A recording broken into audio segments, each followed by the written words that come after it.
নির্বাচন নিয়ে ছোট একটি গল্প, নাম বাবার বিষয়। বাংলাদেশের সকল জনগণ সহ সকল রাজনৈতিক দলগুলোর মাঝে এখন একটাই ভাবনা, কবে হচ্ছে নির্বাচন। তবে একটা কথা বাবার বিষয়, কেউ কেউ বলছেন সংস্কার ছাড়া নির্বাচন সম্ভব নয়। আসলে কি তাই? সেটাও ভাবার বিষয়।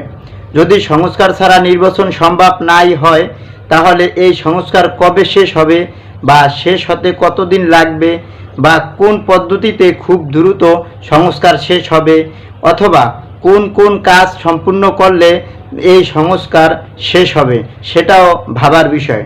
অথবা এই সংস্কার ছাড়া বাংলাদেশে আদৌ কি নির্বাচন করা সম্ভব, সেটাও ভাবার বিষয়। এখন আসি, বাংলাদেশের বড় রাজনৈতিক দল বিএনপি চাইতেছে খুব দ্রুত নির্বাচন। তবে বাংলাদেশের বর্তমান রাজনৈতিক পরিস্থিতিতে দ্রুত নির্বাচন এখন সম্ভব কিনা, সেটাও ভাবার বিষয়।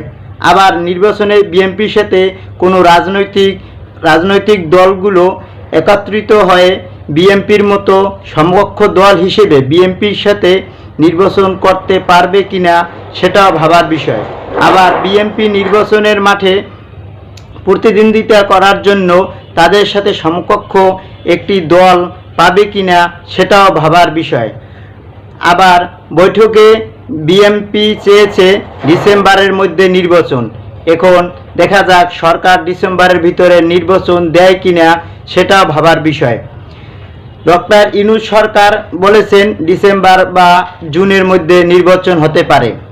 যদি ডিসেম্বর বা জুনের মধ্যে নির্বাচন হয়, তাহলে নির্বাচন কতটা অংশগ্রহণমূলক হবে, সেটাও ভাবার বিষয়।